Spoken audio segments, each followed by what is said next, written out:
also at the same time, I felt that that could be a really good decentralized web that we should look forward in the future.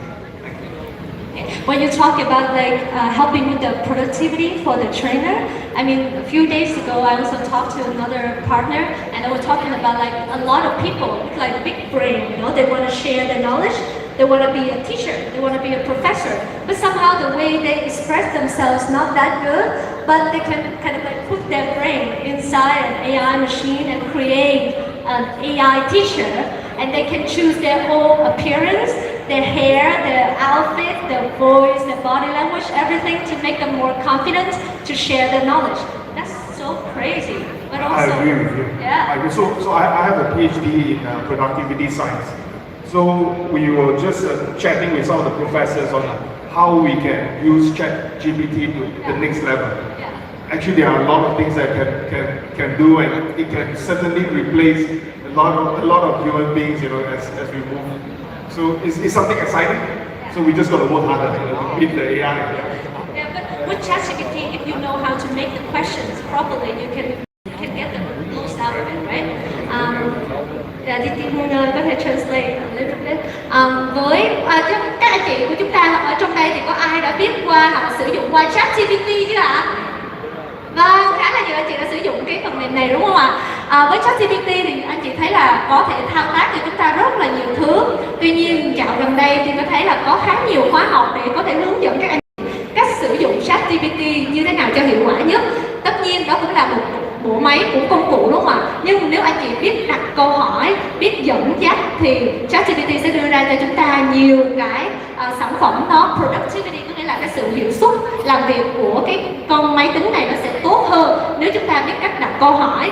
Và song song với một cái mà Tiên mới vừa chia sẻ với anh Andy, đó là dạo gần đây thì có thêm khá là nhiều cái giáo viên AI, giáo viên ảo thì với cái giáo viên AI này thì bởi vì có rất nhiều người họ có kiến thức rất là sâu rộng, họ rất muốn trở thành những giảng viên, họ muốn chia sẻ kiến thức của họ tới cộng đồng. Tuy nhiên về vấn đề giao tiếp hoặc là vấn đề chia sẻ truyền đạt của họ thì còn hạn chế, nên họ đã sử dụng những cái công cụ AI này để có thể tạo ra những giảng viên online, là những cái công cụ của máy online, và họ có thể chọn được màu da, màu tóc, trang phục và có thể create ra một con người mới luôn cùng với bộ não của họ để họ có thể chia sẻ ra được những cái thông tin và kiến thức của họ đến với các học viên trên nền tảng online. Thì đây cũng là một sự khá là thú vị mà tất cả các anh chị chúng ta cũng có thể cập nhật về thông tin này. Just one thing, I didn't understand your whole translation, but since there are so many people not using ChatGPT, you may want one example how you can use it? Okay, so because for me, before ChatGPT, I was doing a podcast every day. So I had to do some research on Web3 topics and all over the world. Then I wrote this down and I made a conclusion. And then I did record everything. So for those in the audience who are not using ChatGPT, see this as your personal assistant. And this account, you can create an account for free. You should directly do that after this session. So what I did afterwards, I was researching some news from all over the world. I was pasting the whole article into ChatGPT, and then I told ChatGPT, please translate this text into German and make a conclusion which I can read in 30 seconds. When I did that by myself, it took me 1 hour every day. Now with ChatGPT, it takes me 10 minutes. You will get directly results, and that is just insane. You should definitely try it. If you're looking for employees, just tell ChatGPT, please write a job description. It takes 1 minute in Vietnamese. You will get it. Với các anh chị nào mà chúng ta chưa từng sử dụng ChatGPT thì anh Thanh Đào cũng có chia sẻ một cái trải nghiệm của mình, đó là ngày trước khi mà anh phải tìm hiểu thông tin thì anh phải lên trên podcast, trên YouTube để chúng ta có thể đọc các cái thông tin, các tiêu đề, sau đó anh phải nốt các cái ý chính ra và anh tự tổng hợp các cái ý đó. Vậy thì bây giờ các anh chị có thể xem ChatGPT như là một trợ lý ảo của mình có thể lên, mình có nguyên cái tiêu đề của một cái bài post nào đó, mình ấn vào đó xong rồi mình hỏi là ChatGPT ơi, hãy dịch cái đoạn này từ tiếng Anh sang tiếng Việt cho tôi và cho tôi một cái bản tóm tắt mà tôi có thể hiểu được nó trong vòng 30 giây. Vậy thì ChatGPT chỉ cần sau vài giây là để đưa cho bạn một cái kết quả, và khi chúng ta đọc đó, thì có thể có được những cái ý chính và hiểu được ngay cái tiêu đề đó, thay vì chúng ta phải dành ra 1-2 tiếng đồng hồ để đọc các thông tin và lưu lại các cái ý chính. Thì ChatGPT đã giúp cho cái hiệu suất làm việc của chúng ta thay đổi nhiều hơn, cũng như cái việc các anh chị có thể lên tìm một cái ứng viên nào đó, đúng không ạ? Thì mình sẽ nói là ok, ChatGPT hãy cho tôi một bài post, một bài đăng, thì có thể tìm được một cái ứng viên thỏa mãn các nhu cầu này của tôi, thì ChatGPT sẽ tự động viết ra theo đúng câu cuối cho các anh chị luôn. Thì đây là cái cách mà rất nhiều các công ty, các doanh nghiệp hiện tại đang sử dụng ChatGPT để nâng được cái hiệu quả và hiệu suất làm việc của mình trong thời gian vừa qua. Mr. Tony, you want to share more? Well, for AI, I first started learning about AI when I was in college, computer science, and that's when I played chess, and I also played Go. And when I saw the IBM Deep Blue beating the famous Russian player, so we saw that, oh, it's good, but Go is much more complicated than chess. So at the time we thought, no, AI can never beat human Go player.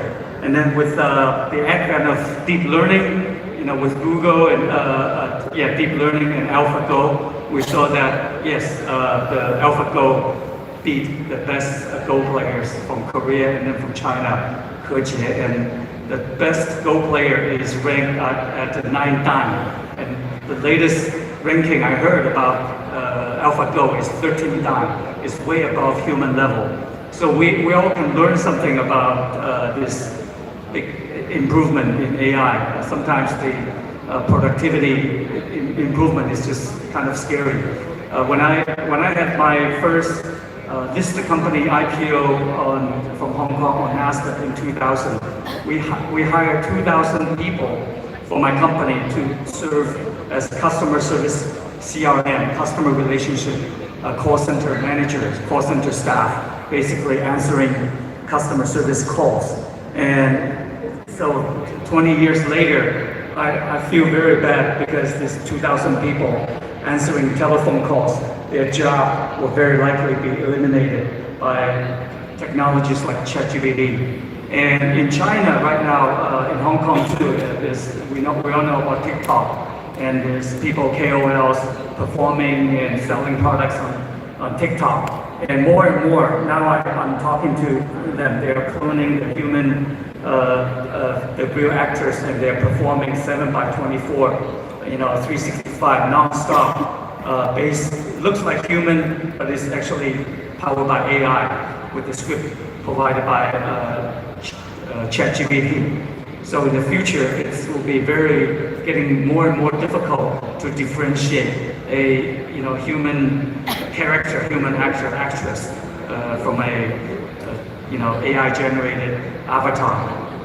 Like I said before, like not just only in education, but also in entertainment. Now, like AI and robot and everything that can almost replace human on social media, and it's hard for you to recognize, is this a robot or is it a real singer, right? It's a bit scary, but also very interesting.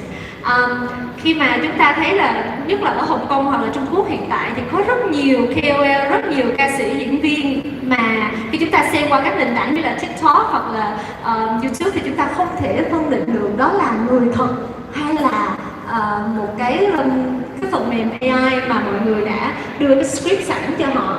Và càng ngày thì chúng ta càng khó nhận ra hơn. Ngày xưa thì chúng ta còn phân định đây là người nè, đây là robot nè, nhưng mà càng ngày cái công nghệ nó càng phát triển hơn, những cái movement, những cái cử chỉ của robot càng ngày nó càng mượt mà hơn, giọng nói cũng ngày càng giống con người hơn. Như ngày trước mà chúng ta nghe chị Google, đúng không ạ, nói rất là xin chào tất cả mọi người, đúng không ạ, nhưng mà bây giờ khi mà chúng ta gọi đến những cái call center, những cái mà bạn mà ngày xưa giờ làm customer service là chăm sóc khách hàng thì bây giờ AI còn có thể thay thế những bạn đó luôn, trả lời một cách rất là lưu loát, rất mượt mà và có thể ứng biến trong nhiều tình huống khác nhau.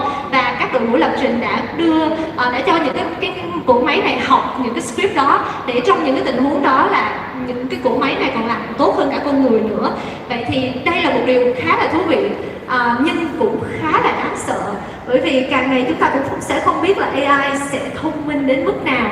Khi mà bác Tony nói là có rất nhiều AI chơi cờ tướng còn thắng luôn cả con người, đúng không ạ? Cái sự thông minh của AI và robot, machine learning bây giờ đang rất là nhanh và rất là nguy hiểm. Vậy thì con người chúng ta trước cái sự chạy đua của machine learning như thế này thì chúng ta cần phải trang bị những gì? Okay, this is a very interesting question for all of you. As Tony and all of you mentioned about the rapid growth of AI, machine learning, right? It's very interesting and very scary at the same time, right? They can replace a lot of us, right? So we, as human, what should we do right now? Okay. So you should do it like we did, because we were very scared about AI at first step. But as I told before, it's the beginning of the beginning and we're still early, and there are a lot of chances and opportunities to use AI from now to the future. And that is why you should definitely use AI. You should definitely think about new developments using AI. And I believe that Vietnam has really a lot of good developers, and Vietnam can be, with AI, on a fast forward track. Okay, thank you. I mean, personally, I start questioning everything I see online. Just to see, is this true? Is this supported by a real human? And I think for us, we should start thinking about these as well, and why is it important to own our data? Because if AI gets bad data, the results gonna be bad. So we have to consider how we're gonna own our data, how we're gonna use it, how blockchain company, how Web2 companies are using our data. So I think this is something that we should consider. We should take advantage of AI. Because if right now you look at AI as a competitor, well, they are a competitor. But right now, if you know how to use the AI, control it better, they are your slave. So you have to start to embrace AI in a more effective manner, not just through ChatGPT, because that is just one very small part of what AI can do. So if you know how to embrace it, you know how to make good use of it. Those KOLs or those influencers who are just working 24/7, you can take those as a good advantage for your business. So use that technology for yourself, make them work for you. Yeah, I echo that. There are scientists and some experts saying that we should work together to limit and control AI development. Scientists such as Stephen Hawking and Elon Musk, they said that this will be the last great invention we're going to have. They're going to, wake up and terminate human. I'm not. Well, if that happens, then what can we do, right? But I think it is very difficult to control AI because, unfortunately, societies, companies, we are all self-driven, self-motivated, and we all want to use the greatest tool. Just like when you have weapons and it escalate to nuclear weapons, and everyone wants to have it, and they're trying to set up things to control it. But I think in the future, those who cannot use AI, they are going to be left behind. And so we all have to learn how to take advantage of this product. Thank you so much. Như anh Thanh Đạt có chia sẻ là mặc dù AI hiện tại đang phát triển rất là nhanh và đôi khi mình cũng hơi lo sợ, đúng không ạ? Nhưng mà chúng ta nên đọc về nó. We should read about it, should learn about it. Và như Jack có nói là chúng ta cũng nên feed những cái thông tin đó, là dạy cho các cỗ máy này những cái thông tin tốt, good information, good data, not just like feed them with bad information, toxicity, right? Những cái tin tức tiêu cực, những cái gì tiêu cực thì chúng ta nên hạn chế lại và cung cấp cho các cái AI này học được nhiều tốt đẹp hơn. Và như anh Andy có chia sẻ là chúng ta có thể sử dụng AI để có thể nâng tầm được cái hiệu suất làm việc của business của chúng ta, như cái việc mà các KOL ảo có thể livestream bán hàng 24/7 và không thấy mệt mỏi, thì đó là một cái điểm lợi và chúng ta nên learn to use it, learn to control it, cố gắng sử dụng nó, cố gắng dùng cái AI này để chúng ta tận dụng nó và phát triển cái business của chúng ta nhiều hơn. Còn như Anthony thì cũng có nói là đôi khi trong tương lai chúng ta sẽ khó mà control và điều khiển được AI, bởi vì nó đang phát triển rất là nhanh và rất là thông minh. Tuy nhiên tất cả chúng ta đều phải học, đều phải cố gắng sử dụng một vài phần mềm nào đó, không chỉ ChatGPT mà có thể có nhiều cái sản phẩm AI khác thì chúng ta cũng phải học về nó để không bị bỏ lại. Giống như những năm về trước khi chúng ta nghe về Internet, đúng không ạ? Rất nhiều người lo sợ là trên Internet là sẽ có rất là nhiều cái web đen, có rất là nhiều thứ xấu xa, rất là nhiều thứ độc hại. Tuy nhiên khi chúng ta biết sử dụng Internet, sử dụng cái mạng lưới ở một cách đúng đắn, sử dụng các cái thông tin mà chúng ta tìm hiểu được, chọn lọc được, thì chúng ta lại nâng tầm được cái hiệu suất làm việc của chúng ta hơn. Vậy thì AI cũng như vậy, và tất cả chúng ta nên cùng nhau tìm hiểu, cùng nhau adopt, thích nghi với cái sự phát triển vô cùng mạnh mẽ này của AI và machine learning. Thank you so much for your sharing, and do you want to share the last thing to the audience before we finish our panel?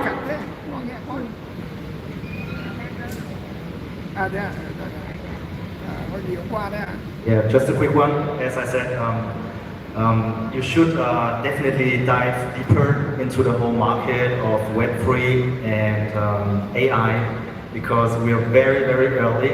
I mean, it's the beginning of the journey. And yeah, so I can support you if you have questions. Just approach me. I'm here more often in Vietnam now. And thank you for having me. Xin cảm ơn. Nếu mà tất cả các anh chị chúng ta có thêm câu hỏi gì thì chúng ta vẫn có thể liên hệ với anh Thanh Đào để có thể được tư vấn được kỹ hơn. Và đây cũng chỉ là giai đoạn đầu của sự phát triển công nghệ thôi, nên là chúng ta vẫn còn thời gian để có thể thích nghi ạ.